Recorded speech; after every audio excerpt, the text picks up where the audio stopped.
Hey everyone, Tyler from NotMovieHacks here, and over the weekend I decided to watch Game Over Man, a new Netflix original comedy, and it was pretty terrible. I've yet to see the other work by these guys, The Workaholic Show and Comedy Central, but if this is any indication of what that could be or what that show is like, I have no desire to check it out. This movie is horribly unfunny, mainly for the type of humor it was trying to go for. The humor in this movie is overtly grotesque and disgusting and aimed at a 13-year-old audience, and I cannot recommend it. If you like that kind of disgusting humor, to like a shock factor humor, I want to say, then you're gonna eat this movie up. It's gonna be your cup of tea. However, when the movie only produces one slight chuckle in an hour and a half, I cannot consider this movie successful in its attempts at comedy. The one laugh in this movie didn't even come from a grotesque joke. It came from a situational joke, which shows that they have the competency to make these educated jokes and these thoughtful and these constructive jokes, I want to say. But instead what we get is penis and butt and boobs and penis and lots of penis and condoms. There's a condom joke at the beginning, but the movie does not start off well. It starts immediately with that kind of humor, and the movie does not stop from there.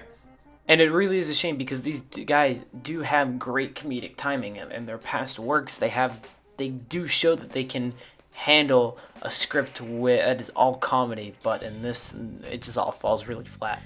Then the directing in the film. So when a movie fails at being a comedy, its main goal, there should always be at least a decent movie to look at and some decent performances, so you don't go out of it thinking you wasted an hour and a half of your life like I did. Instead, what we got was a blandly directed, where every shot felt flat, where the location felt underused, underdeveloped, and boring, and where the script and performances were just unoriginal and uninspired. Nothing about this movie, in my opinion, is redeeming, except for the chemistry between the main three leads. You buy that they're friends, you buy that they like each other in real life, and that chemistry translates well to the film. It is the only thing this film has going for it. But that's it.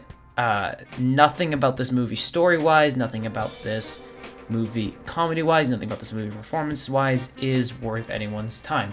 The movie is an entire satire on the Die Hard formula genre. The one-man, normal man against a large army of insurmountable odds.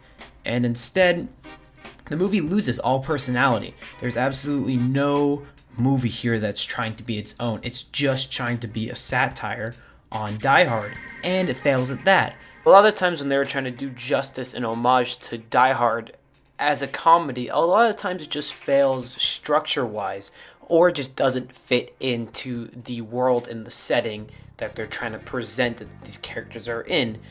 And it just doesn't work as a comedy, as a film, or an homage to a classic film like Die Hard. The attempt at characters in this movie is actually quite laughable.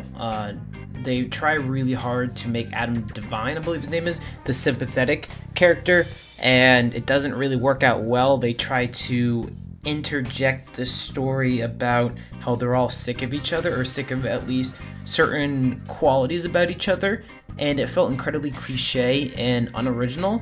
Nothing about it was interesting. Nothing about it really brought about any meaningful development or any character change, except for one of them comes out as gay, I think, and then has a cat fight with another female bad guy. Going back to the humor, a lot of the humor in the movie was just straight up predictable. Before a joke happened, I'd go, this is what's going to happen, and then it would happen. A lot of character plots and a lot of character story points I could predict. This movie can be summed up in one word, and that is bland. There's nothing that is worth your time with this movie. However, there is a certain context in which this movie can be played, and that is with a bunch of friends, when it's as background noise, or with a bunch of friends where you just don't care what you're watching, you're here to have a good time. Other than that, from a purely artistic film standpoint, this movie fails on all levels. I know this review is short because there really isn't much to go on for this film, so I cannot recommend this movie unless for the reasons I stated earlier. Matt actually recommends a movie on Netflix called Ravenous, a Canadian zombie movie, and it's French, and apparently says it's pretty good, so instead of watching this crap, go check out Ravenous on Netflix. So thank you guys for watching. Go check out our other videos. We have tons of other good reviews, rants, and recommendations.